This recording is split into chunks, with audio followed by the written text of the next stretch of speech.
अभी तो मेरे मुंह से मैं तो नाम भी पूरा अच्छे से जानती थी, एक दिन संदीप बत्रा बोल दिया था मैंने उनको। एक प्रदीप बत्रा नहीं है यहाँ पर, तो कितने प्रदीप बत्रा निकलेंगे, सारे ने चांदी चोरी हो गई सारी, और गोल्ड पॉलिश वाला गोल्ड लगा दिया।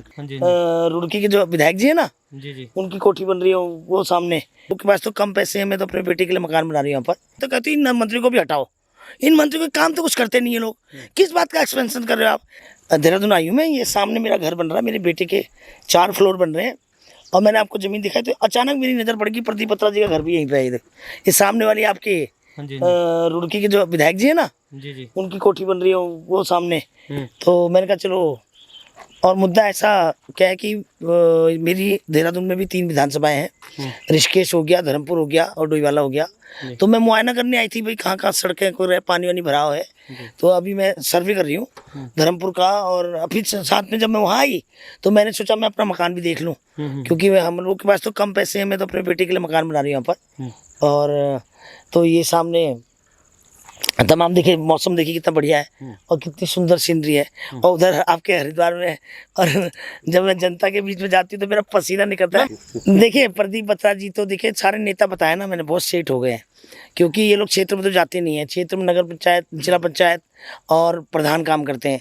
तो ये तो अब निधि अपना खर्च करते हैं, कहाँ खर्च करते हैं, क्या काम करते हैं ये पता नहीं है। और मुझे सुना है मैंने, बहुत सारे उनके होटल भी हैं और मकान भी बहुत खूबसूरत बन रहा है, देखने से लग रहा है। और ज़्यादा तो मैं प्रदीप भाई के बारे में नहीं जानती, अभी तो मेरे मुँह से मैं तो नाम भी पूरा अच्छे से जानती थी, एक दिन संदीप बत्रा बोल दिया था मैंने उनको। और ऐसे प्रदीप बत्रा नाम है, क्योंकि मैं अभी सारे विधायकों को अच्छी तरह नहीं जानती हूँ, और जिन जिन के बारे में जानकारी पता चल रही है, पता चल रहा है कि पहले इनकी स्थिति बहुत ख़राब थी और आज स्थिति पता नहीं। हमारे नेताओं को डॉलर मिलते हैं, डॉलर रूपी में तनख्वाह नहीं मिलती इनको, डॉलर मिलते हैं।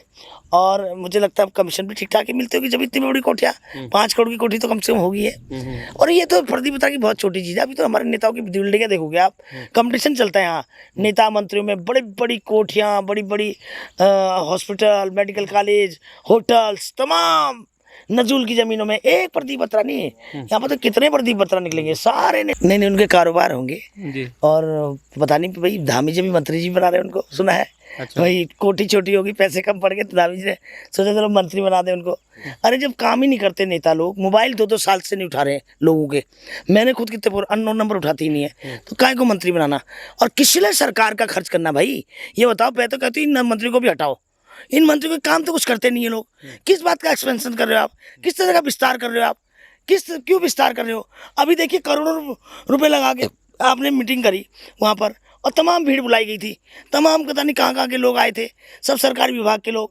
तो मंत्री बनाना बंद करो, हमारी जनता पर बोझ मत डालो, और जितने मंत्री हैं उनको भी कम करो, आगे मत बढ़ाओ।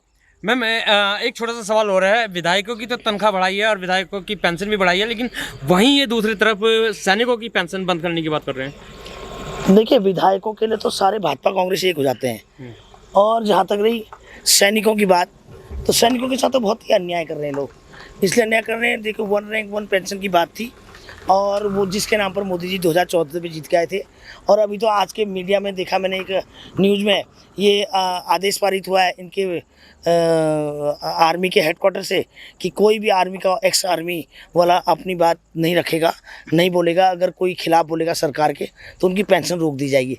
ये तो हिटलर शाही है, ये नहीं चलेगा, ये बहुत गलत बात है। और उनकी इसी तरह इन्होंने पेंशन भी 1 रैंक 1 पेंशन भी रोक दी, और उसी तरह उनके कोटे भी ख़त्म कर दिए, कई तरह के राशन के, बहुत सारी चीज़ें सामान के। तो इस तरह से जो सैनिक हमारे लिए अपनी जान की बाजी लगाते हैं, और हम लोग अपने घरों में सोए होते हैं, वो अपनी जान की बाजी लगा हमारी रक्षा करते हैं, उनके साथ अन्याय करना बहुत गलत होगा। इसी तरह ये लोग बाबा केदार के साथ भी करते हैं। देखिए पिछली बार इन्होंने 2000 आपने इसमें देखा था 2021 में बाबा केदार में दिवाश्रम बोर्ड बनाया, वहाँ खून से लिखा था चिट्ठी पंडितों ने। और अभी आपने देखा होगा बाबा केदार में इन्होंने चांदी चोरी हो गई सारी, और गोल्ड पॉलिश वाला गोल्ड लगा दिया। पहले कहा कि गोल्ड दे रखा है किसी ने, वो 230 किलो चांदी भी खा गए और 230 किलो गोल्ड भी खा गए, अब गोल्ड प्लेटेड लगा दिया वहाँ। तो ये तो बाबा केदार को नहीं छोड़ते और किसको छोड़ेंगे।